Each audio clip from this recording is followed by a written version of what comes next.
Good morning, everyone. It really is great to be here this morning, and you can feel the palpable sense of excitement in what we're doing. And if you're wondering if it's hard to make the federal government exciting, it's not. It's just a question of hard work and talent. And as the legendary computer scientist Alan Kay once said, the best way to predict the future is to invent it.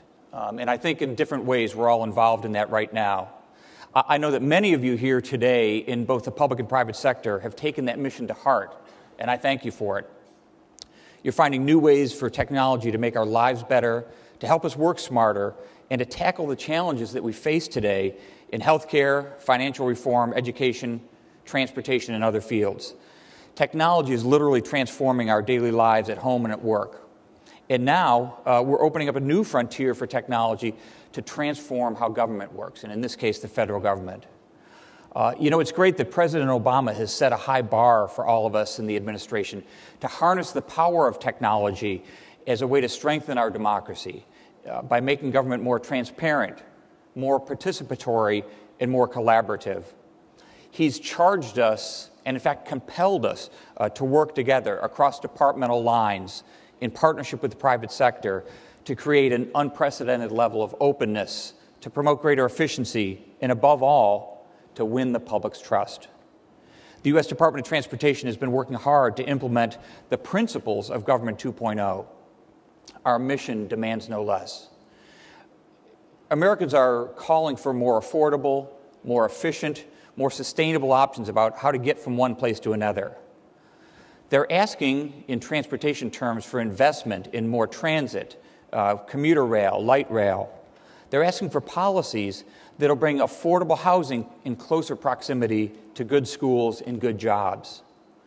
And they're asking for high-speed rail to revitalize our cities and once again make America's infrastructure the envy of the world. So as we bring our transportation systems into the 21st century to meet these demands, all forms of transportation must become safer and more efficient. So, for example, we're working with industry to build a new advanced air traffic control system, moving from a ground radar-based terrestrial system to a GPS four-dimensional air navigation system. We're streamlining and updating our freight systems to speed cargo to markets across North America and beyond. And we're exploring new ways to make our roads and our highways, our rural roads, safer, including a campaign to combat distracted driving. But to achieve these goals, it takes innovation, it takes creativity, it takes smart people, and the wise application of both new and existing technologies. And the common thread that runs through all of this is open and transparent communication and collaboration. We want and we need all of our stakeholders, taxpayers, state and local transportation agencies, watchdog groups, industry leaders, and our federal colleagues to be able to track our progress and provide feedback on our proposals.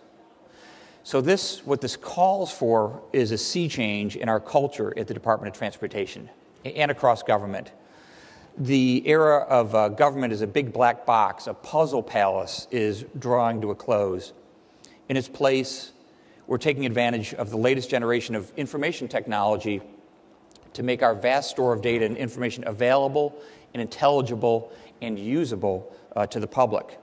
So I want to briefly just highlight 4 areas where this effort is well underway at DOT. First, to make a wide range of information about transportation available and usable to the public, to researchers, to everyone else, we're creating a tool called Visual DOT. When we roll this out next year, if you want to download the latest drunken driving statistics, learn about flight delays, or see where your hard-earned Recovery Act money has been spent, you'll be able to translate all this information and much more into maps and graphs that paint a very clear picture of what's going on. Our partner in this is Esri, who you all know is a mapping software company, and a company that I was able to work with in the state of Maryland on some of our early recovery sites. I know that Jack Dangermond is here with us today. So Jack, thanks for helping to make Government 2.0 a reality for us, and we look forward to Government 3.0 after that. The second thing is DOT's the first federal department to launch a department-wide crowdsourcing program that we call Idea Hub. It was pioneered within our Federal Aviation Administration. It's an online community for all DOT employees to submit ideas and rate ideas submitted by others to improve the way we do business, both internally and externally. We have employees all over the world, so it is very hard when you get out of Washington for our employees to feel connected, not just within their transportation mode, but within all of transportation. What Idea Hub means is that a federal highway employee in, say, Alaska can readily submit a comment on a Federal Transit Administration worker's suggestion from Florida. We just launched this in its first month of operation in August. Idea Hub had over 900 ideas submitted, nearly 9,000 ideas rated, and over 2,000 comments provided. The interactive, department-wide consensus building that you see on Idea Hub is tremendous.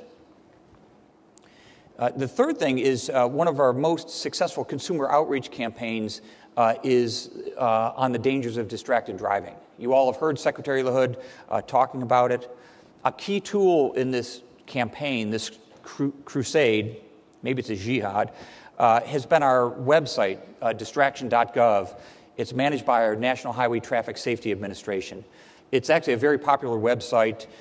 It's a one-stop shop where DOT employees, advocacy groups, the public can get information, research, statistics, and news stories covering every facet of the public, the media, law enforcement, and others on distracted driving. It's been a very effective launch pad for us for public awareness campaigns that have been sponsored by our partners like Oprah Winfrey and 17 magazine. For example, 17 and AAA are using the site right now to co-sponsor a national contest inviting teenagers to create public service videos against distracted driving and then post them on YouTube. All in all, it's been a very successful model for publicizing and driving home one of our most important policy priorities. The final effort I'll mention is that we've teamed up with Cornell University to make it easier than ever for the public to learn about and discuss DOT's federal regulations. Now, the regulatory process may not seem exciting, but it's the heart of what most federal agencies do. It has also been fairly inaccessible in the past. The mission statement that we have with what we call our new Regulation Room website, it's regulationroom.org, is to make a more transparent, more interactive rulemaking process. No offense to any lobbyists that may be in the crowd, but you shouldn't have to hire a lobbyist to have input on federal regulations. You shouldn't have to pore through the Federal Register to find the rulemaking that you're most interested in. So with this, and we've done this with 3 regulations now, it has been very successful, very exciting, and it's clearly a much more transparent and collaborative e-rulemaking process. So, for example, we proposed a rule on consumer protection by the Federal Aviation Administration. That rule on this site has already received over 17,000 visits from 100 countries and logged over 1,100 comments. That's much more participation than we would get through our traditional process. It's a much more interactive way for us to get ideas and feedback in real time. A portion of that web traffic, by the way, comes from CNN and Facebook. So unlike the old docket system where you had to put formal comments in a docket, we have actually decided to use plain English and to describe proposed rules and to highlight public comments. And you can see by the participation that it's really working. It's truly participatory democracy in action. So we're enormously proud of the success that we've had trying to turn DOT into a leader in open government. There's much more that we can do. Those are a couple of things. Over the next 2 years, for example, we're going to continue to make strides to make sure that our vast store of information is accessible, timely, and responsive to the public's needs and concerns. I don't think any of us would argue that it's fully accessible and responsive now.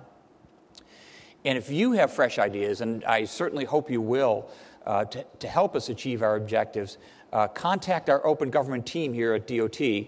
The email address is open@dot.gov. That's open@dot.gov. We would love to hear from you. We are just in the first stage of what's a multi-stage rocket here in transparency and openness. We need your help and support. We appreciate your commitment to open and transparent government. This is, I think, if we think about this, is truly what the Founding Fathers envisioned in direct participatory democracy. There's, I think, both an art and a science to making what is a very complicated federal government open and accessible to our citizens.